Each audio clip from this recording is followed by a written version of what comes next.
Bom dia, galera. Bom, eu tô aqui com meu caderninho para continuar aquela série de vídeos que eu iniciei lá no começo do ano e que, enfim, eu continuei a minha leitura, cheguei em 1 Samuel, mas a série ficou um pouco travada devido à correria da vida, né? Então nessa série eu gostaria de falar de 3 livros, que é o livro de Levíticos, Números e Deuteronômios, e assim eu já encerro o Pentateuco. Então a gente chama eles de livros do deserto, que são esses 3 últimos livros do Pentateuco que fecham essa coleção, né, escrita por Moisés. E quando chega em Levíticos é uma quebra, muda o estilo literário. Agora não é mais uma narrativa somente. Se Êxodo traz ali, numa pequena fração dele, a Constituição, que são os 10 mandamentos, o livro de Levíticos ele vai ser o código que vai mostrar os desdobramentos de tudo isso. Em todas as áreas da vida, ele vai falar sobre o culto, como que o culto de Israel devia funcionar. Ele vai falar sobre as relações econômicas, ele vai falar sobre as relações jurídicas, ele vai falar sobre a higiene, sobre a dieta do povo, sobre a vestimenta, sobre tudo, velho, sobre a cultura. Então, o livro de Levíticos ele seria esse código de conduta do povo de Israel. Às vezes a gente tende a levar uma vida religiosa, assim, que a gente só se preocupa com o culto ou com aquilo que é pecado, aquilo que não é, e vive essa coisa meio mecânica. Mas no livro de Levíticos nós vamos ver que Deus ele está interessado em todas as áreas da vida do ser humano. É em tudo. É na higiene, é na forma que você trata a sua família, é a cultura, a forma que você se expressa, tudo. E isso traz um outro patamar para a espiritualidade de Israel.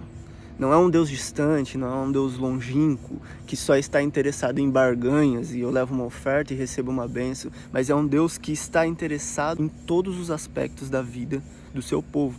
E não só isso, mas também em Levíticos a gente começa a conhecer o caráter de Deus. Deus se apresenta em Levíticos como um Deus extremamente separado. E a palavra que é muito usada nesse livro é santo.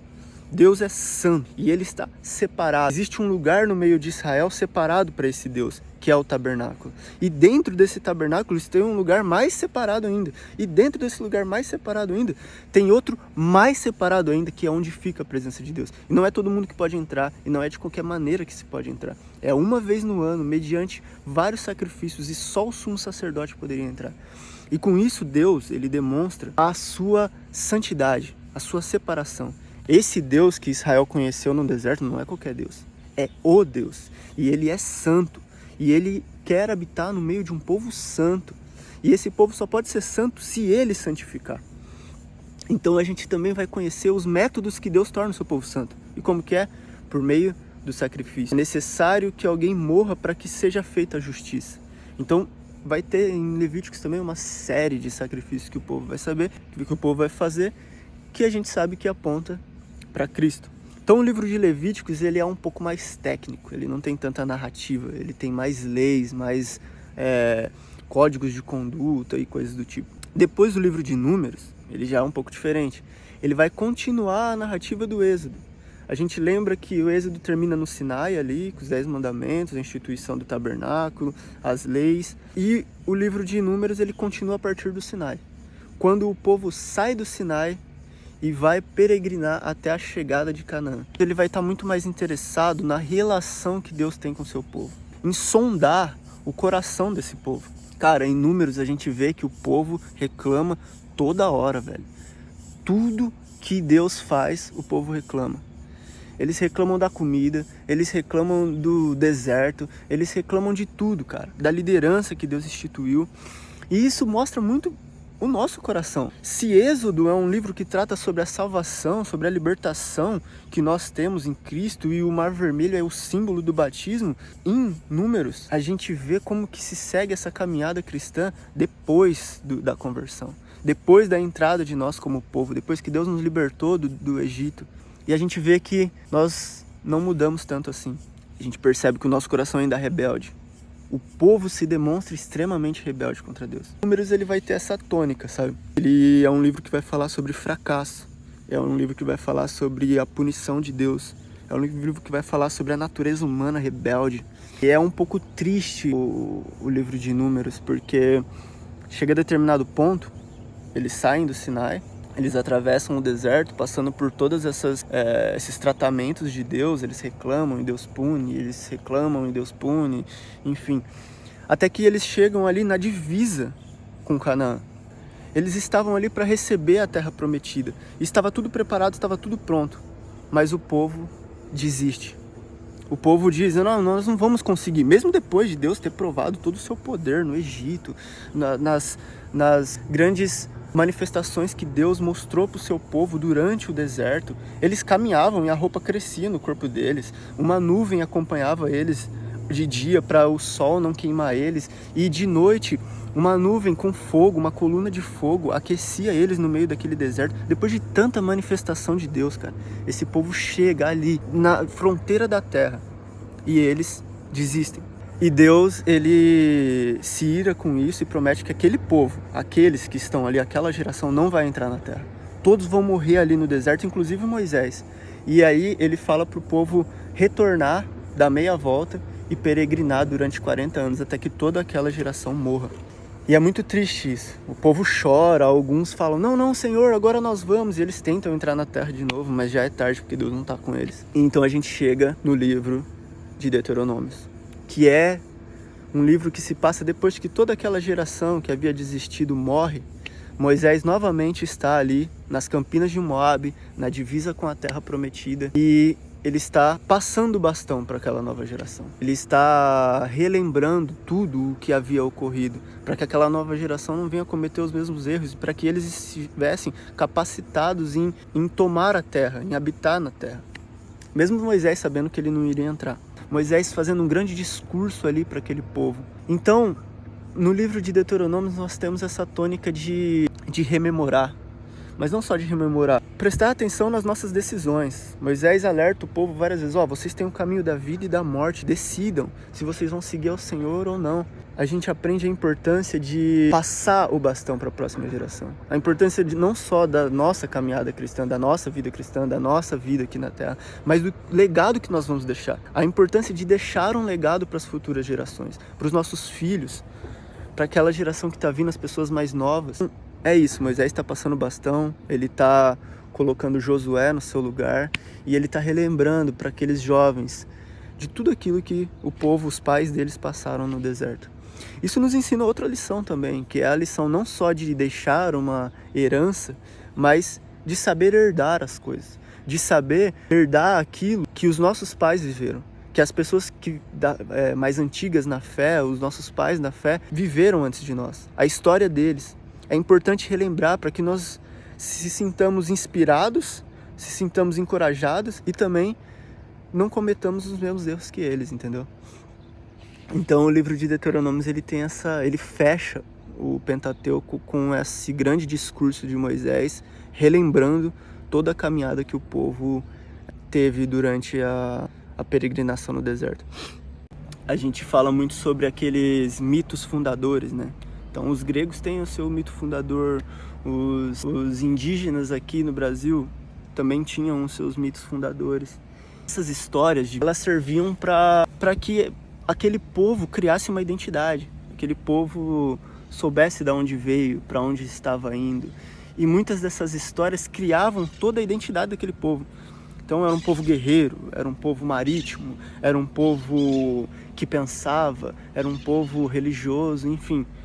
Muito por conta das histórias que se repetiam de geração em geração, que iam formando o caráter daquele povo.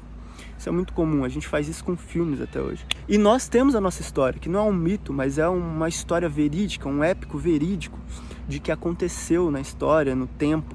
Essa história da libertação do povo no Egito, a história dos 10 mandamentos, do deserto, de Levíticos, Números, Deuteronômios, essa história que é repetida vezes após vezes nas igrejas, repetida vezes após vezes, todas as vezes que a gente lê a Bíblia, ela forma quem nós somos. Ela cria em nós um caráter de identidade.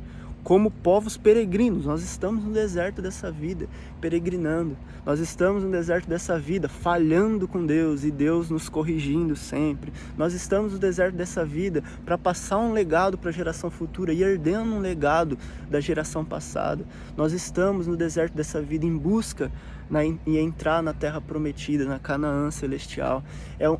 Essas histórias, elas criam uma identidade, essas histórias, elas criam um sentimento que nos acompanha toda a nossa vida cristã. Por isso que não é só informação, existe sentimento, integralidade na leitura bíblica. Porque um erro que nós geralmente cometemos é de achar que porque Deus deixou um livro, esse livro é meramente informativo. A Bíblia ela não é um livro informativo. Quando a gente lê o livro de Levíticos, a gente está vendo ali uma constituição dada, um código dado a um povo. E esse código, ele tem o seu local na história, ele tem o seu cumprimento na história. Nós vemos que todos esses códigos apontam para a vinda de Cristo. Quando Cristo vem, ele cumpre todos aqueles códigos e ele diz que aquilo está cumprido. E ele abre, então, o evangelho aos gentios. E a gente vai ver Paulo falando que nós não devemos seguir a lei de Moisés e tal. A gente falando, então, por que tem um texto na Bíblia que ele não se aplica diretamente a nós e a gente tem que seguir ele? E isso cria uma confusão na nossa cabeça. Mas, cara, é muito simples de entender. É como Deus manda Abraão sair da sua terra e peregrinar por Canaã. A gente não tá lendo aquilo e a gente fala, então é para mim sair da minha terra e peregrinar por Canaã. Não, aquilo é para Abraão.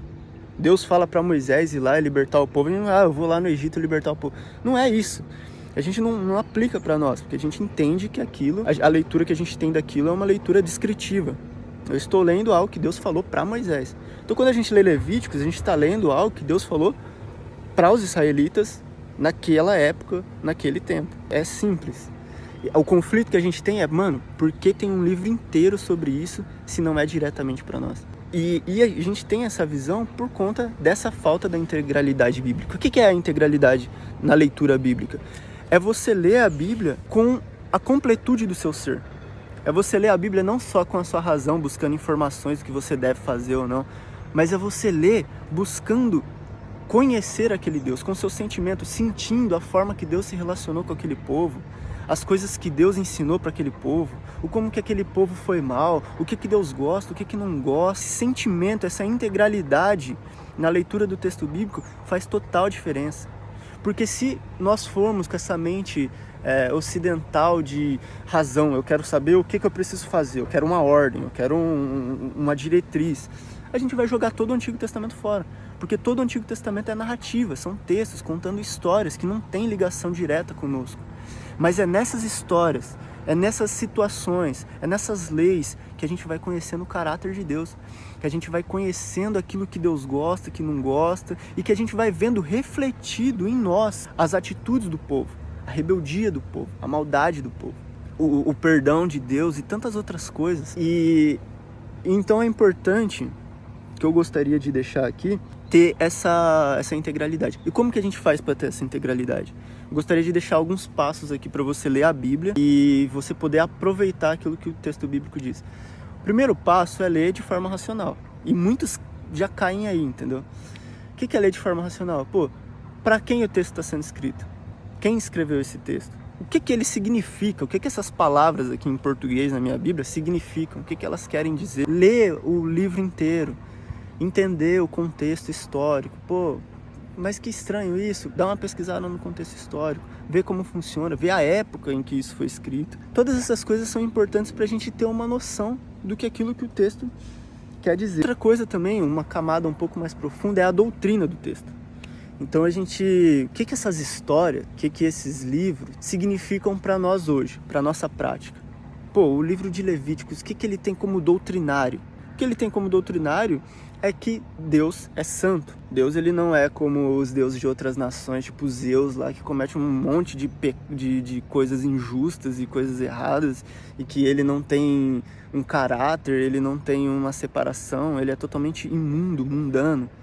Não, Deus é santo, ele é justo, ele é puro. Então o livro de Levíticos ele vai nos ensinar essas doutrinas.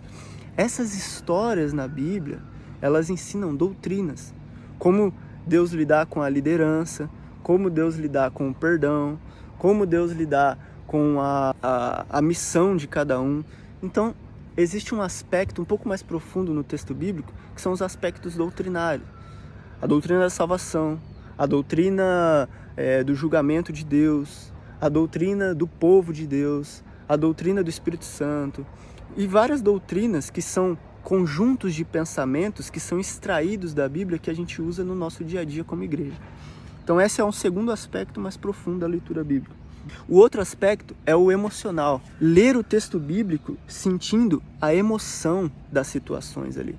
a emoção de quando Moisés sobe no monte para interceder pelo povo, a emoção de quando os filhos ali de Arão morrem e ele não quer comer, ele está jejuando e Moisés vai cobrar ele por aquilo.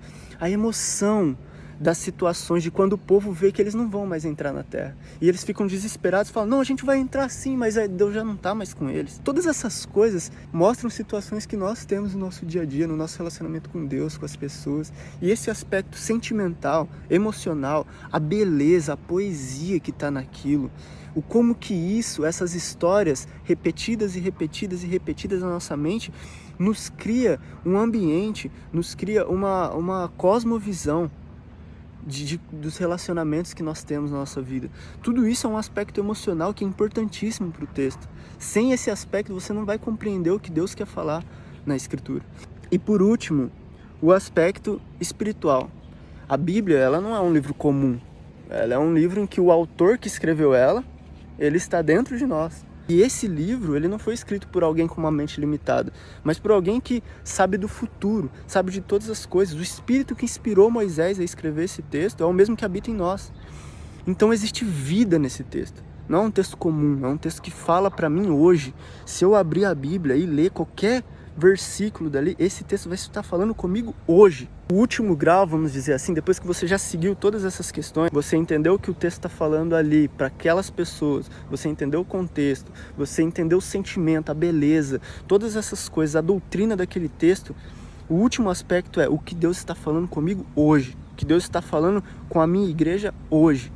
E isso é uma coisa que não pode ser perdida. A palavra de Deus, ela é poderosa, ela é viva, ela é eficaz. E eu acho que é um pouco disso que eu quero passar com esse vídeo e da minha leitura, sabe? Leia a Bíblia com todo o seu ser. Leia ela toda e leia ela com todo o seu ser.